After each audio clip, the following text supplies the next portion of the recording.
Hello, Ospreys. Welcome back to another episode of Afternoon Scoop on Inside Swoop at 90. I'm Felicity Brink, here to give you the Inside Scoop on Inside Swoop. First, in breaking news, it has been announced that President Biden has tested positive for COVID. As we get updates, we will let you know.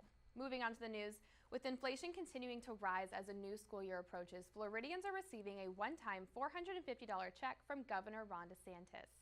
First Lady Casey DeSantis states that, quote, $35 million within the governor's budget will then go to support our foster and adoptive families.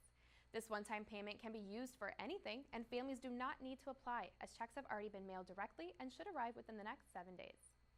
Next, it's time to get those fishing poles out and the bait ready because the 3-year construction of the Jacksonville Beach Pier has finished. Back on July 4th, the pier reopened for pedestrians, but as of Wednesday, it is now open for anglers. The pier has withstood destruction from Hurricane Matthew and Irma back in 2016 and 2017, which led to its closing. $10 million later, and the pier is now 12 feet higher to avoid damage from future storms.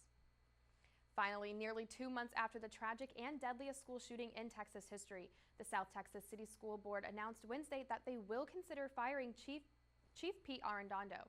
This comes after the immense amount of public pressure to hold Arredondo accountable for the botched law enforcement response that left 2 teachers and 19 students dead. Arredondo spent nearly 30 years in law enforcement and took the head police job at the school district back in 2020.